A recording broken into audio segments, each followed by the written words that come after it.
Boom. Okay.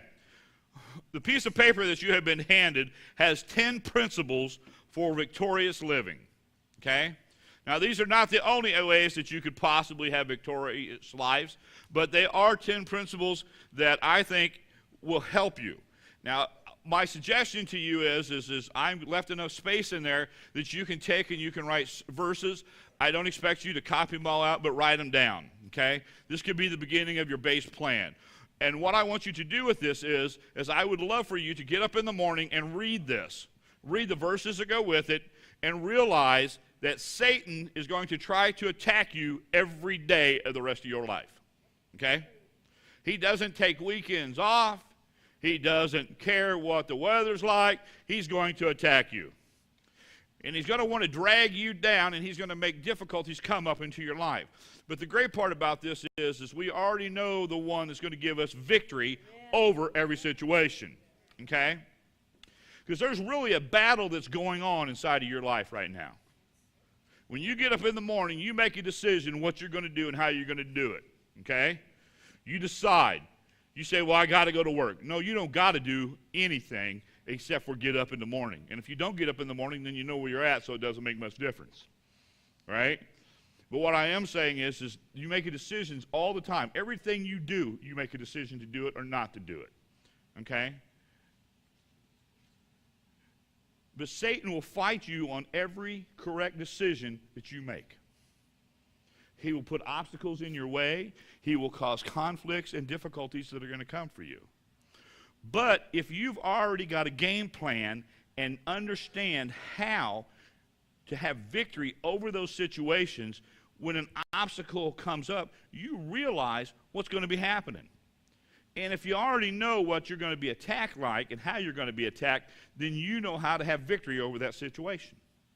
Right? You don't look at a situation the same way as you did before because you realize what's happening, okay? Most people freak out when they don't know what's going on, the situations are, what the situation is, what's happening, who's doing what, okay? But if you know what something's happening, you know that Satan's attacking you, then you realize, hey, I got victory over this already, all right? So the first one that we're going to talk about, the first thing that you need to do to have this victorious living inside of your life is to be a giver. Now, that's not only talking about money, but that's also talking about your time and your wisdom. You know, I think a lot of times we have difficulty in this world of we are so involved with what's going on in our little world that we don't take time to sit and talk to somebody else. I think that the older men need to be talking to the younger men. The older women need to be talking to the younger women, right? I think that you need to have a group of women or a group of men around you that supports you in all your situations. Luke 6:38 says, give, and it will be given to you. Good measure, pressed down and shaken together, and running over will be put into your bosom. Now, I want you to pay close attention to this verse, this sentence. It says, for the same measure that you use, it will be measured back to you. So if you give out a little bit, you're going to get a little bit. You give out a lot, you're going to get a lot. Okay? You give your time, you're going to get time back. You give your money, you're going to get money back. Okay? With what you give is what's going to be given back to you. So what's a priority inside of your life? Are you investing in somebody else so that somebody else can invest in you? Are you opening yourself up? Are you making yourself vulnerable to others by helping them and allowing somebody else to become vulnerable to help you? And you say, well, they don't want to become vulnerable to help me, but they can't change if they don't open themselves up. So you got to give of yourself. 2 Corinthians 9:7 says, so let each one give as he purposes in his heart, not grudgingly or out or of necessity, for God loves a cheerful giver. My wife would just love, if you could give her money or time or whatever else and she could give it away, she would just love. She could run around all day just giving it away. She loves to do that. She enjoys Christmas because she enjoys giving. She is in her element. Popcorn, yeah. But she's in her element. She loves it. Now, she'll complain periodically about midnight shopping trips to Walmart, but in all honesty, she loves it. That's just her domain. She just loves it, okay? But people enjoy her. And it's not the gift so much, it's knowing that what she did to give it to them. The preparation. Miss Bonnie's fudge. Yeah, Come on now. yeah, buddy. You can tell that we could almost be Baptists because we eat, let me tell you now, okay? But I'm telling y'all right now that it's not only that, but there's not only is it the product or what you the material possessions that you give, but it's all the love and care that went with the giving thereof, okay? So when you invest in others and you invest your time and you give up to them, then you are allowing yourself to be open to be given to. Okay? Proverbs 19:17 says, "He who has pity on the poor lends to the Lord, and he who pays back, and he will pay back what he has given." So when you give to others, invest in others, to the poor, and that may be poor financially, that could be poor materials, items that they need, that could be spiritually poor. Think about that, folks. How many people in this world truly need the love of God? And not that God doesn't love them, but they don't know how to accept it because they haven't taken that free gift. So when they take that and they realize that true gift and the blessing that they have received, it opens up a whole new world to them. And they have that opportunity to give again and to give again and to give again. Okay? The second thing for the principles for victorious living, get the junk out of your life to make room for the things of God. The first things must go so that the second things can be established. Everything we need has already been provided. We access it by prayer. What I'm saying here is, what are the things inside of your life that you need to get rid of to be able to open up to allow God to come and live inside of your life? What's your priorities? What have you done? What are you still hanging on to from the world that if you could get rid of it, you would open up access for God to be able to come and live on the inside of your life? Romans 5:19 says, "For as by one man's disobedience many were made sinners, so also by one man's obedience many were made righteous." One guy screwed it up, and another guy fixed it. Okay? And it wasn't a temporary fix or a Band-Aid, it was a permanent fix. Right? Also, Hebrews 7:22 says, by so much more Jesus has become assuredly as of a better covenant.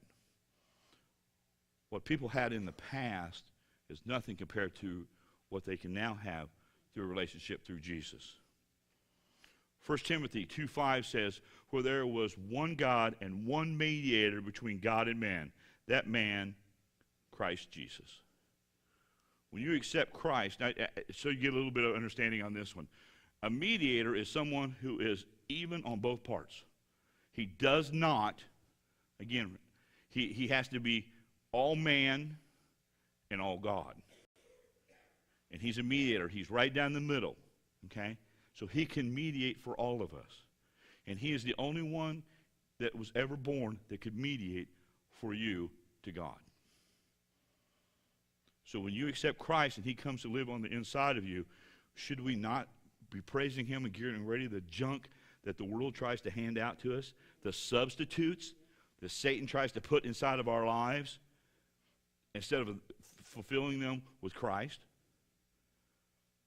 We need to realize who we're talking about here. People run down the aisle and they drop to a knee and they're looking for fire insurance, compared to running down the aisle and really praising God for who he is and what he has done for us. And thinking about how that you are going to spend eternity with Christ in heaven. Matthew 21:22 says, "And whatever things you ask in prayer, believe and you will receive." And the great part about that is you need to think about it is that what you ask for prayer, you will receive. But if you're lining yourself up with Christ, the things you're asking for are going to be the things that he wants to have happen. So what you want to have happen is what he wants to have happen, so they're going to happen. Did I draw the circle? If you line yourself up with Christ, the things that you want to have happen are the things that he wants to have happen, so they're going to happen. Okay?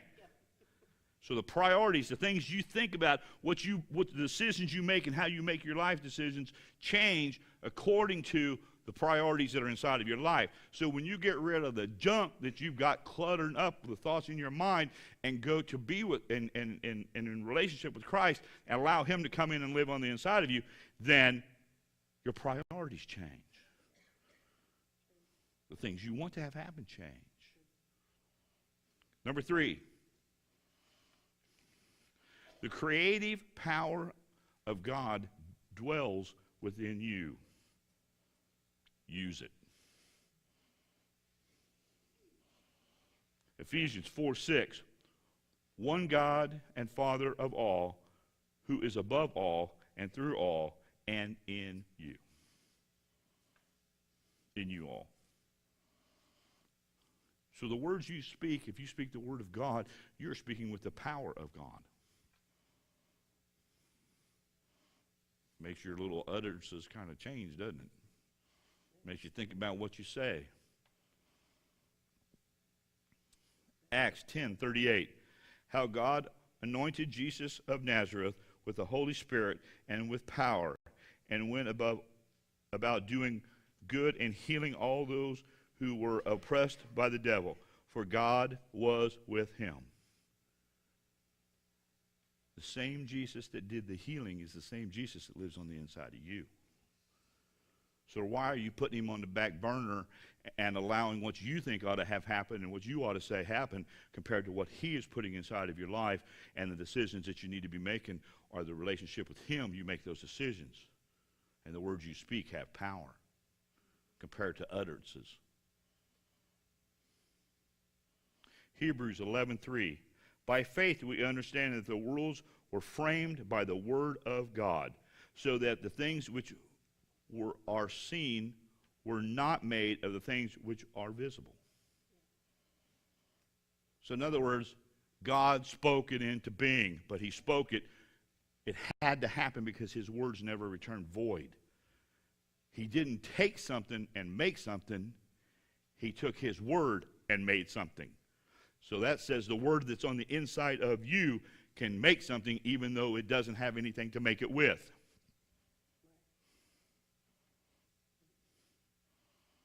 So the words we speak have power. The words we speak are of importance. The utterances, the things that we think we say that nobody hears, happen. Kind of makes you want to keep your mouth shut for a while, don't it? No. Proverbs 18:21. Rachel, this is for you. Death and life are in the power of the tongue, and those who love it will eat its fruit. In other words, what he's saying is what you say you're going to eat. The words you put out are going to come back. Oh, I'm when you point one, I got 3, 4 coming back at me. I know how it is. Oh, yes. Okay, we're going to keep going because it takes a little bit to cover the 10. Number 4, get a hold of God's vision and don't let go. 1 Thessalonians 5:19 through 22. Do not quench the spirit. Do not despise prophecy. Test all things. Hold fast what is good. Abstain from every form of evil. Talk to God and say, what is your goal for me? And when you get that vision and that goal, because he will give it to you, he's not going to hide it from you. When you get it, it doesn't make any difference what the world says about it. If you believe that that's what God wants you to do, then you need to do it. Hang on to it. You say, Randy, I don't have the money. I didn't say you had to have the money. I said God will give you the money. Right? Maybe your goal is to start something that seems so outlandish in the public, in the natural eye that there's no way it could ever happen. Well, I hate to tell you this, but you're standing in some place that most people would have never thought would have existed. Okay? The amount of people that get reached here is because a man listened to what God had to say, and he started a Bible study in his home. And it grew, and it grew, and it grew. Why? Because he listened to what the Word said, and he didn't let man decide what was going to happen. He let God decide what was going to happen. So get a hold of God's vision and don't let go. Number 5, command. God will create the things in your life. Watch your words. What you say is what will happen. Now, it's kind of tied with the other one, but I want to give it to you a little bit of difference of it. In Matthew 21:21, it says, "So Jesus answered and said to them, Surely I say to you, if you have faith and do not doubt, you will not only do what was done to the fig tree, but also if you say to this mountain, be removed and be cast into the sea, it will be done." Jesus spoke to the fig and it died.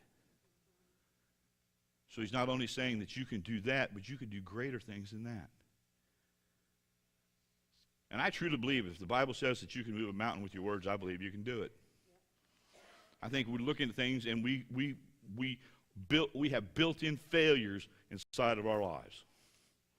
We give ourselves an out, an excuse for everything. Well, you know, or because of, or wasn't my fault, or whatever's going on. Command it to happen. Speak it, but speak it with authority. Not with a hopeful maybes, but with a definite positives. Command it to happen. Number 6, action. Do it now. Get it done. James 1:22 says, "Be ye doers of the word, and not hearers only, deceiving yourselves." You know, someday I'm going to get the class started. When I get time, I'm going to study. You know, I would like to speak into other people's lives, but I just don't have time. I don't know. Seems like I'm working all the time. Don't have the money for it. Can't do it. There's always an excuse of why you can't instead of a reason why you can. And let's be honest about it, folks. If it takes a little bit longer than you think it ought to happen, you decide you're going to start a Bible study in your home, and you and your wife are the only people that are looking at each other for the next few weeks. Okay, so what? Maybe you and your wife need to get yourself together mentally and in comparison, not comparison, but in working with each other and being in fellowship with one another. Numbers don't mean anything. If you could have one person get saved because you did what God told you to do, you are victorious. Yes. All right? So what we've got to remember is we can't allow what the world conceives to be having it to be prosperous. What we need to realize is when we look through it with what God's eyes are, that's what's prosperous. So get up, or get off of it, I guess I should say, and get busy about it, doing it. Number 7, enthusiasm. Put everything you have into everything you do. If you won't get done unless you have enthusiasm. Ask Jesus, you are living inside of me, are you excited about this? If Jesus is excited about it, why shouldn't we be? Now, I'm standing up here and I'm preaching at you tonight, and I'm not going to lie to you. I am tired. My eyes are closing. But you know what? It's not about what I feel. It's not about me. It's about if I can take this and impart it to you, and you can take this and impart it to someone else, and they take what I have been able to tell you and have it done, then I am victorious inside of my life, and you're victorious inside of your life. People enjoy something that's going on. You know how many people came to this church just because we were always doing something?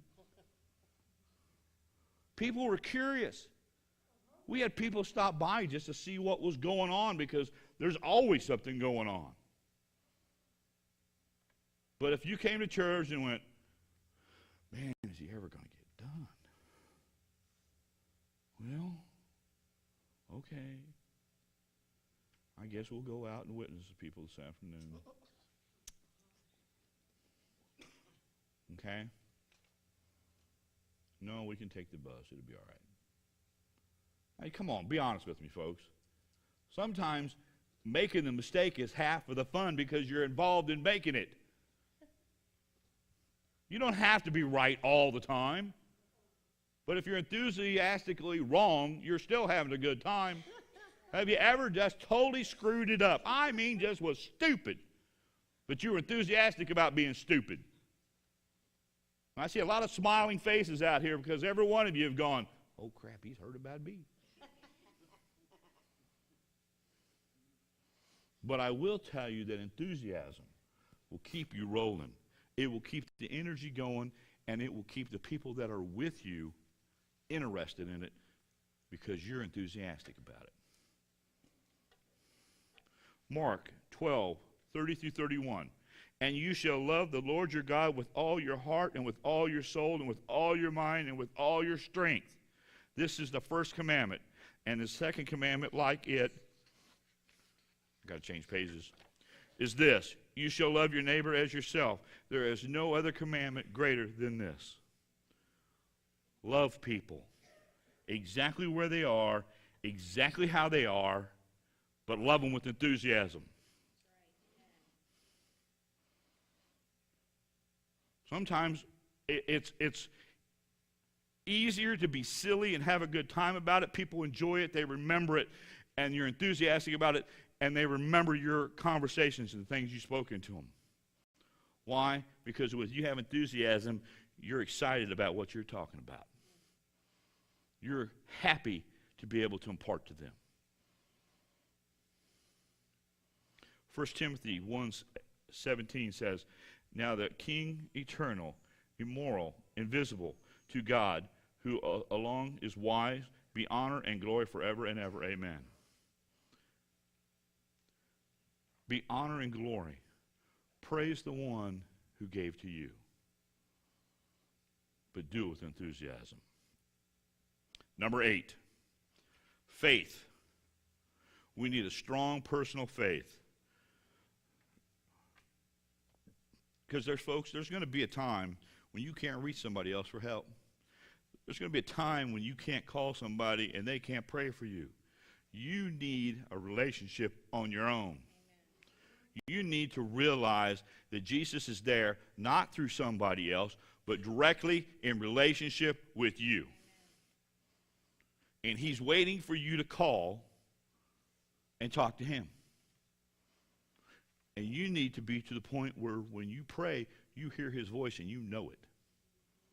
1 Peter 2:9-10 says, but you are a chosen generation, a royal priesthood, a holy nation, his own special people, that you may proclaim the praises of him who called you out of darkness and into his marvelous light, who once were not a people but are now the people of God, who are not obtained mercy, who has not obtained mercy, but now has obtained mercy. In other words, you were an enemy and now you're a friend. You were an enemy and now you're a child. He is in relationship with you personally. He wants to talk to you personally, not through somebody else, not through Pastor Bob's sermons, not through somebody else that's up here preaching to you, not for your wife or your husband or whoever you're going to be going through that you lean on. What he wants is that relationship with you. And you need to be the one in a relationship so that when something comes up, you're the person that he's talking to and you're the one answering. 1 Timothy 6:12, fight the good fight of faith. Lay hold on eternal life, to which you were also called and have confessed the good confession in the presence of many witnesses. fight the good fight, folks. Get out there. But fight the good fight because you know you're going to have victory. Hebrews 11:6. But without faith it is impossible to please him. For he who comes to God must believe that he is, and that he is a rewarder of those who diligently seek him. Now, he is a rewarder of those who diligently seek him. It doesn't say he's going to be an associate. He said it is going to be a rewarder of those who diligently seek him. In other words, he's going to come inside of your life and he's going to take what you think is normal and completely mess it up. But he's going to take what has been screwed up for so long inside of your life and he's going to change it so that you are the rewarder. The people that you have been depending on for your relationship with God, why can you not come to a position that others come to you and ask you for advice about what they're going through? And you can point out Bible verses to us and talk to them. You can be in such a relationship with God that you can't understand how someone could not be praying and talking to him. James 5:16. Confess your trespasses to one another and pray for one another, that you may be healed. The effective, a fervent prayer of a righteous man avails much. That's all, folks. No, that's not it. I'm not done. Sorry, you got to keep going. But why can't you be in that prayer? Why can't people seem to think that it becomes, if you had a prayer service, it's like nobody comes. And you're going, but it's the most important part of the relationship. Michelle and I have been married for 32 years. If I had said, honey, I love you at the beginning and hadn't talked to her since, these two wouldn't be here. Okay? I wouldn't know anything that's going on about her. I wouldn't be involved inside of her life, the good, the bads. I wouldn't know her. Because I wouldn't be involved with her. I wouldn't be in relationship.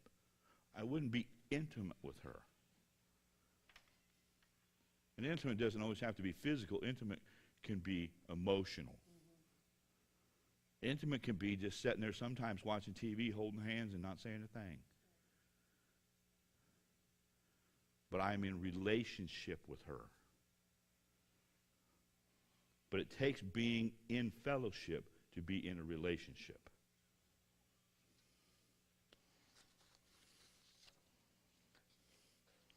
And I want to write down here things that can hinder your prayer life. And so that it don't go on forever, I'm just going to read what they are, and I'm going to give you verses that you can read and go look up later. It says, but when you regarding iniquity, holding on to sin, rebellion, read Psalms 66:18. Lack of faith, James 1:5-8, and Mark 11:4. Disobedience, 1 John 3:23. Lack of transparency with God and others. James 5:16. That one makes me think, what happens if people were with you all the time and saw everything you did? Could get. Unforgiveness. Matthew 6:14-16, and Ephesians 5:32. Wrong motives. James 4:3. Idols. Ezekiel 14:3 and 1 John 5:21. Disregard for others. 1 Peter 3:7 and John 13:34. Disregard for God's sovereignty. Psalms 23:1. An unsurrendered will, lack of total surrenders to God, the Bible.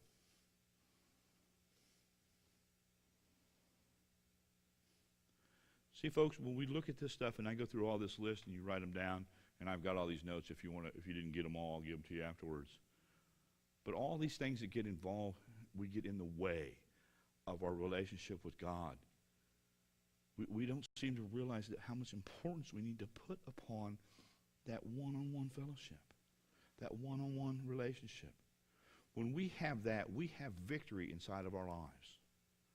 We have the ability to be great men and women of God. Doesn't mean that you're going to be a Bible scholar. Doesn't mean that every time somebody has a problem, you're going to have an answer. But what it does mean is that you're in such relationship with God that you're able to have victory in areas where there's no way that it could be anybody but God. Okay. Number 9, self-discipline. Develop godly habits, hard work, and self-control. Put off short-term gratification for long-term satisfaction. It all gets easier as it becomes a habit. Most important part of this is put God first. Matthew 6:33. But seek first the kingdom of God and all his righteousness, and all these things shall be added to you. Colossians 3:2. Set your mind on things above, not on the things of the earth.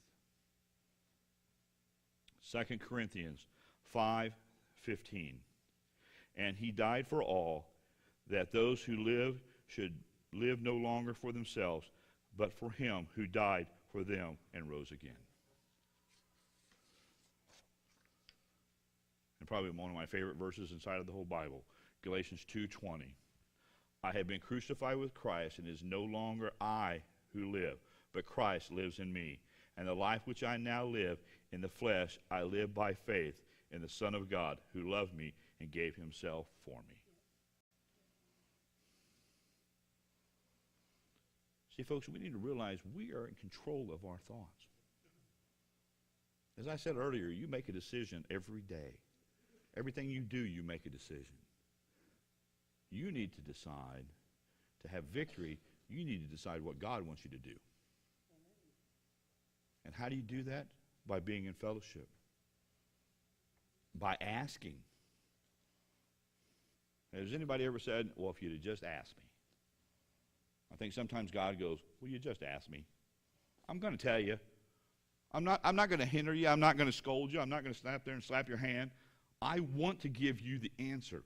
But God is a gentleman, and he is not going to force himself upon you. If you don't ask, he's not going to answer.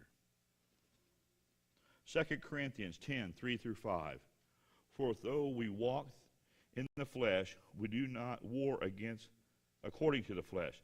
For the weapons of our warfare are not carnal, but mighty in God for pulling down strongholds, casting down arguments and every high thing that exalts itself against the knowledge of God, bringing every thought into captivity to the obedience of Christ. Realize that you are in control of your emotions, actions, and words. Emotions always follows thoughts. Ephesians 4:26-27. Be angry and do not sin. Do not let the sun go down in your wrath, nor give place to the devil. When you open it up a crack, he's going to come flying through. 2 Timothy 2:22. Flee also youthful lust, but pursue righteousness, faith, love, peace, and those who call on the Lord out of his pure heart. 1 Peter 2:21-23.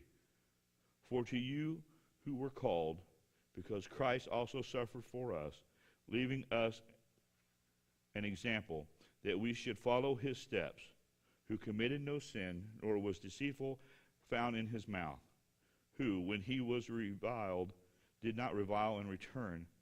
When he suffered, he did not threaten, but committed himself to him who judges righteously. You worry about what God wants to have happen. The world will try to attack you, but you're going to have victory over that situation. You have something to say about your future. You have the control. You make the decisions. You decide.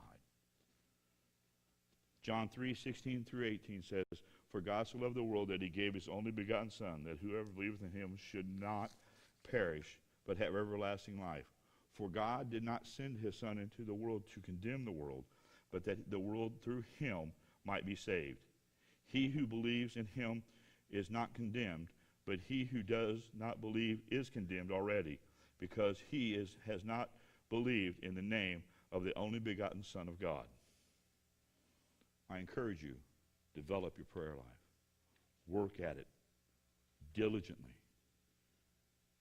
And you say, "Well, I don't pray in King James." I think in God's created world, I think he can understand anything you're going to tell him. Because the words you speak aren't as important as the heart that goes behind those words. He knows what's going on inside of you. Okay? 1 Thessalonians 5:16 through 18 says, "Rejoice always, pray without ceasing, and everything give thanks, for this is the will of God in Christ Jesus for you." Read and study. This is not part of the verse, but this is just a point. Read and study God's word. It gives us God's view on life. Our views are tainted. You think you may know, but if you don't know what God wants in some situation, pray and ask.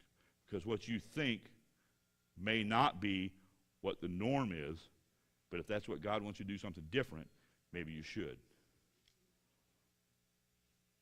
And number 10, persistence. I will until. Push through.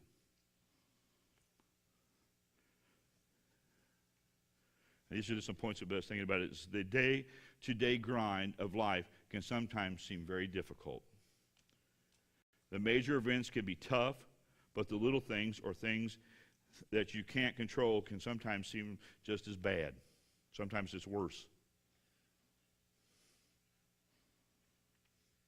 Did I hit a nerve back there? As we talked about before, attitude has to do with our lives. Okay? Now, this was a while back, but I may have told the story, and I probably did, but like Pastor says, it's my pulpit, so here we go. Sometimes things happen inside your life that you're not really in control of. And I don't know if you guys remember or not, but I picked up a passenger at Walmart in the parking lot. Did not really expect him to get in the vehicle. Actually, there was a crowd sitting around watching him. He didn't ask to ride, but he went ahead and got in the vehicle. And the lady that was there tried to help get him out, and he said, "No, I'm not going." She was actually under the vehicle, and when she did see him face to face, she exited the vehicle quickly. And then I went over to Walmart and did my shopping, and he was still there. And so I got back here and I started unloading, and I brought stuff in, and I went back out and looked, and behind the rear wheel of the van, it looked like asphalt, a big lump. Come to find out, the passenger I had was a 5-foot black snake that had crawled up into the undercarriage of the van that I was driving and had rode out here with me. Okay? And so I went back out to put the bags in the car, and he was gone. And so I thought, okay, great. And I came back in, and I started to go back out, and I thought, well, I wonder where he went. And I got out here, and he was on the back porch. And just to make sure that he wasn't dead, I poked him. Well, he reminded me he was alive. Okay.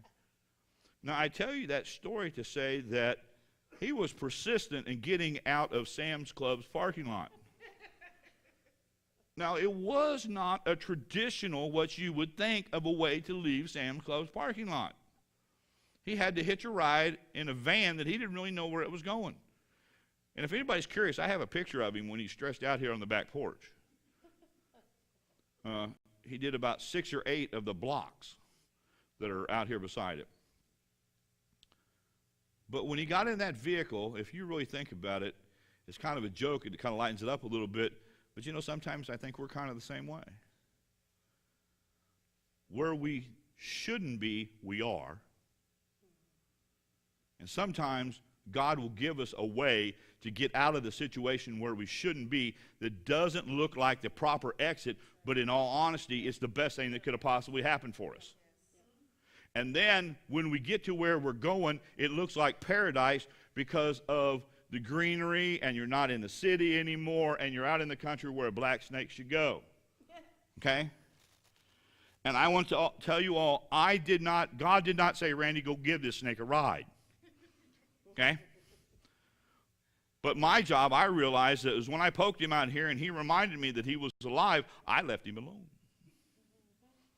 And I'm assuming he's out here in the grass someplace. But Randy doesn't need to be helping him anymore because Randy's done his part. He was persistent.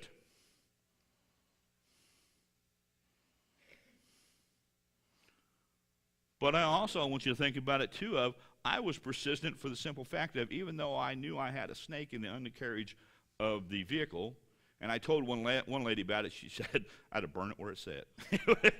Right there. It'd have been a torch, they'd have been turning it into the insurance. Okay? But not only was that snake allowed to ride out here and got out of a bad situation, but I did not allow that snake to change what I had to do because I knew I had to do what I had to do. Okay? So the persistent. So my challenge to you this evening is to take these 10 points, go home, look up the verses, print it out, read it, and realize that with Christ you can do anything.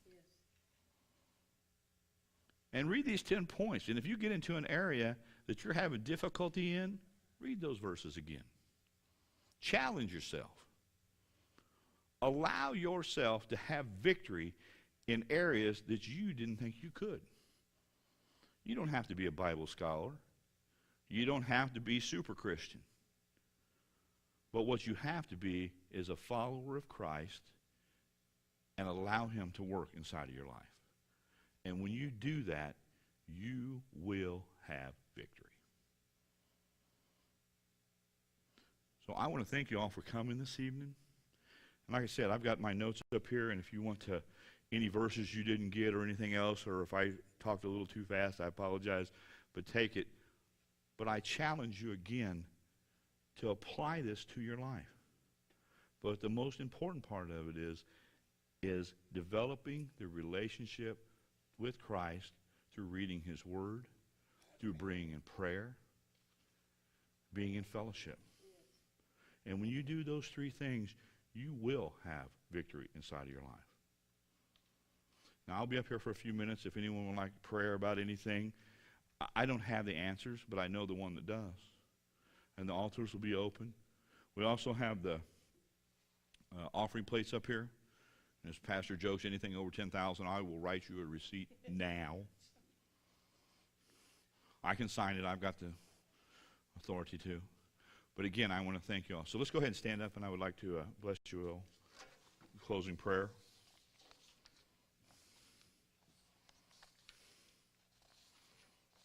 Let's go ahead and bow in prayer. Dear Lord, I just thank you for the service this evening, Lord, for knowing that through you we can have victory inside of our lives, and that you are in fellowship with us, and that you love us, and you care for us, and that's what you want us to have. You want us to have that victory, Lord God. I thank you for it. I ask you to be with each and every one of us here, and as we start our evening and go home this evening, and as we start our days tomorrow, to just put these principles into practice, Lord God, so that we can have victory through you. We thank you for all that you do for us. In Jesus' name I pray. Amen.